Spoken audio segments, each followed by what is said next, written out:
ದಸರಾ ಮಹೋತ್ಸವಕ್ಕೆ ಸಾಂಸ್ಕೃತಿಕ ನಗರಿ ಮೈಸೂರಿನಲ್ಲಿ ಬರದ ಸಿದ್ಧತೆಗಳನ್ನು ಮಾಡಿಕೊಳ್ಳಲಾಗ್ತಿರುವಂಥದ್ದು. ಸದ್ಯಕ್ಕೆ ನಾನೀಗ ಮೈಸೂರಿನ ಹೃದಯ ಭಾಗವಾಗಿರುವಂಥ ಕೆ ವೃತ್ತದಲ್ಲಿ ಇರುವಂಥದ್ದು. ದೃಶ್ಯಾವಳಿಗಳಲ್ಲೂ ಸಹ ಗಮನಿಸ್ಬೋದು. ದಸರಾ ಮಹೋತ್ಸವಕ್ಕೆ ಇನ್ನು ಕೆಲವೇ ದಿನಗಳು ಬಾಕಿ ಇರುವಂಥ ಕಾರಣದಿಂದಾಗಿ ನಗರದ ಪ್ರಮುಖ ವೃತ್ತಗಳು ಹಾಗೂ ರಸ್ತೆಗಳಿಗೆ ವಿದ್ಯುತ್ ದೀಪಾಲಂಕಾರ ಮಾಡುವಂಥ ಕಾರ್ಯ ಇದೀಗ ಬರದಿಂದ ಸಾಗ್ತಾ ಇರುವಂಥದ್ದು. ಒಂದು ಕಡೆ ವಿದ್ಯುತ್ ದೀಪಾಲಂಕಾರ ಅಳವಡಿಸುವಂಥ ಬರದಲ್ಲಿ ಕೆಲಸ ನಿರ್ವಹಿಸುವಂಥ ಸಿಬ್ಬಂದಿಗಳಿಗೆ ಸೇಫ್ಟಿ ಇಲ್ಲದೇ ಈ ರೀತಿ ವಿದ್ಯುತ್ ದೀಪಾಲಂಕಾರಗಳನ್ನು ಅಳವಡಿಕೆ ಮಾಡ್ತಿರುವಂಥ ದೃಶ್ಯಗಳು ಕಂಡು ಬರ್ತಾ ಇರುವಂಥದ್ದು. ದೃಶ್ಯಾವಳಿಗಳಲ್ಲೂ ಸಹ ಗಮನಿಸೋದು, ಗೋಪುರದ ಮೇಲ್ಭಾಗ ನಿಂತಿರುವಂಥ ಆ ಒಂದು ಸಿಬ್ಬಂದಿ ಕೇವಲ ತನ್ನ ಸೊಂಟಕ್ಕೆ ದಾರವನ್ನು ಕಟ್ಟಿದ್ದಾನೆ ಹೊರತು ಯಾವುದೇ ರೀತಿಯ ಸೇಫ್ಟಿ ಇಲ್ಲದೇ ಈ ರೀತಿ ಕರ್ತವ್ಯವನ್ನು ನಿರ್ವಹಿಸ್ತಿರುವಂಥದ್ದು.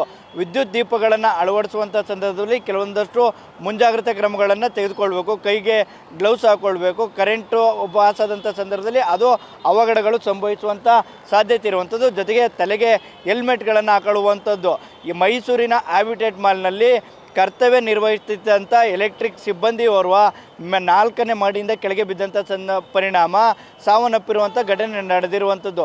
ಅದೇ ರೀತಿಯ ಒಂದಷ್ಟು ಘಟನೆಗಳು ಮತ್ತೆ ಮರುಕಳಿಸುವಂಥ ಸಾಧ್ಯತೆ ಇರುವಂಥದ್ದು. ಈ ಕಾರಣಕ್ಕಾಗಿ ಚೆಸ್ಕಾಂ ಇಲಾಖೆ ಆ ವಿದ್ಯುತ್ ದೀಪಾಲಂಕಾರವನ್ನು ಅಳವಡಿಸುವಂಥ ಸಿಬ್ಬಂದಿಗಳಿಗೆ ಒಂದಷ್ಟು ಸೇಫ್ಟಿ ಎಕ್ವಿಪ್ಮೆಂಟ್ಸ್ಗಳನ್ನು ನೀಡಬೇಕಾಗಿರುವಂಥದ್ದು.